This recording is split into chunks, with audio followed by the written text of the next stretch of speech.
Engineering. He only wants to go to the works because Joe and the rest of his pals are there.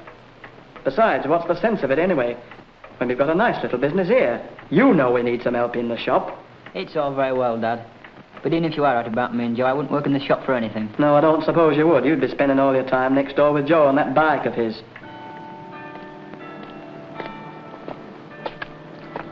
Perhaps you'll change your mind a bit later on. Anyhow, I still think Mum's right. Joe. Aren't you ready yet, Johnny? OK, just a minute. Remember, you've got to be up early in the morning.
I felt very small that first day at the works.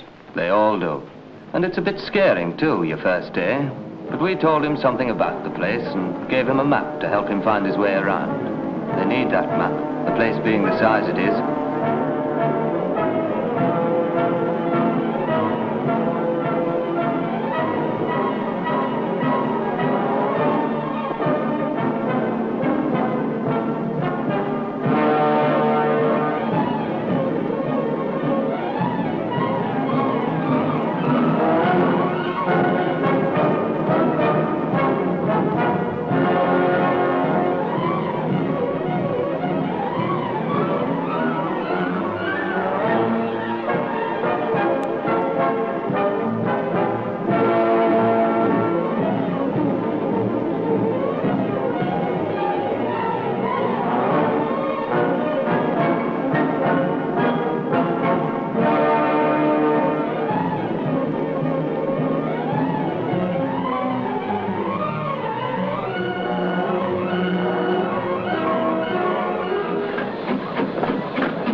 Johnny walked miles those first few months at the works when he was a messenger boy, and he came face to face with most of the people who mattered, the chief engineers of all the departments, from the drawing office to the melting shops, all of them top-notch engineers in their own line of work. Mind you, it's difficult to make up your mind just which particular branch of the industry you want to go in for at that age, and Johnny was no exception, though it was pretty easy to see which places in the works caught his fancy. Yes, he liked these machines, all right.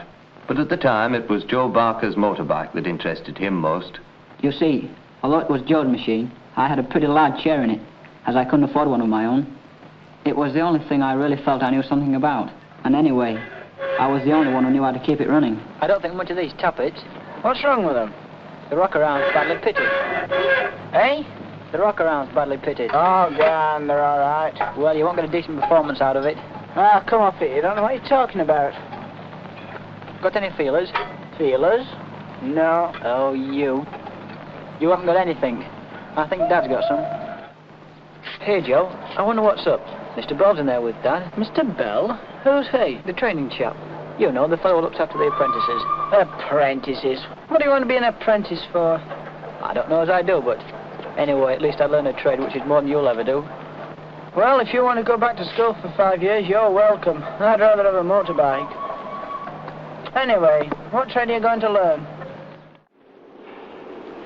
How are you doing? How's this? Oh, you're not doing too badly. Just slip over to Taylor and fetch them footprints that I lent him. Okay.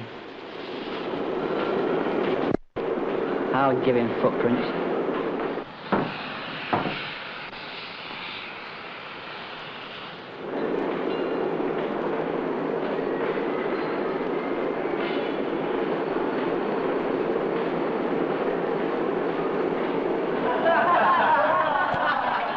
Well, how that not really was the name of a tool. Yeah, and that's what comes of trying to be clever. Be a waste of time you trying anyhow. You coming out tonight, Johnny? I don't know, I've got a class at the Tech tonight. Come off it, schoolboy. It won't hurt you to miss it again. Shut up. Well, I told you to be like this. Why don't you forget this apprentice lark? Well, you coming or not?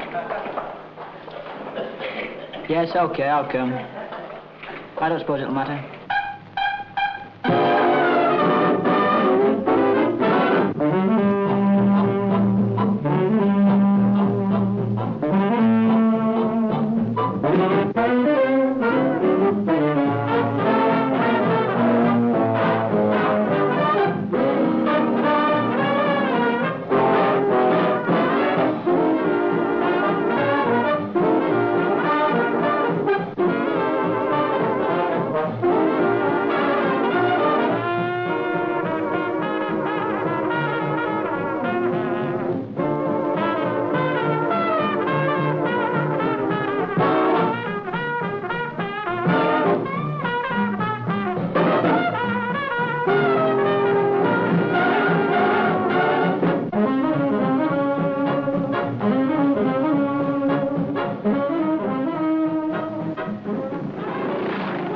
This fellow John Payne, don't know whether he's going to be any good. His practical work's all right, isn't it? Yes, but you know he's missed 2, 3, 4, 5 classes in the last month. Well, lots of lads are like that at his age. Look at young Reynolds. We was going to throw him out. Now he's one of the best lads in the shop. Let's give him a chance. I'll have a word with him. John, got any classes on tonight? No, I haven't. Well, why not come round to the club about 8 o'clock and we'll have a chat, eh? Okay. Don't forget. Okay.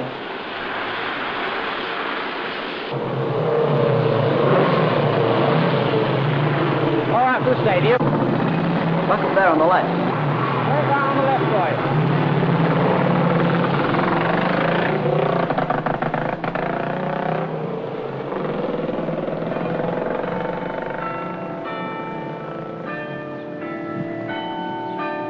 I'd rather have a motorbike. What do you want to be an apprentice for? You never know. One of these days you may end up the works engineer. The trouble is, he doesn't seem to know what he wants to do.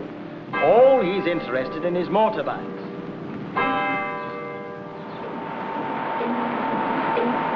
Yes, you might say John had been a bit of a fool, really. And he admitted it. It wasn't till he got out of the training bay that he realized the importance of what we'd been telling him. Now he was out on a real job. I think he began to see the value of the classwork Mr. Bell and I had got so worried about. It's all very well knowing how to use a pair of pliers or a spanner, but that won't get you very far by itself. Johnny soon learned how to fix a new nozzle on a mud gun, for instance, but he had his ambitions even then, and he realized that he'd have to do a lot more theoretical work if he was ever going to be a chief engineer of any sort. And of course, that's what he'd set his heart on. And I think even his pal Joe began to envy him a bit. I shouldn't wonder if Johnny didn't already look forward to the day when he'd be a fully qualified engineer like some of the chaps he'd met when he was running errands. Give him 10 or 15 years and he could see himself with a really important and responsible job. Maybe with an office of his own, or at any rate, a desk. Well, after all, there was really nothing to stop him now, except himself. Mind you, in a place like ours, there's every kind of engineering job you can think of. And if you go about it the right way, there's no real reason why you shouldn't get to the top in any of them. Nearly the top. You see, Johnny was feeling a lot better now that he could see his way ahead.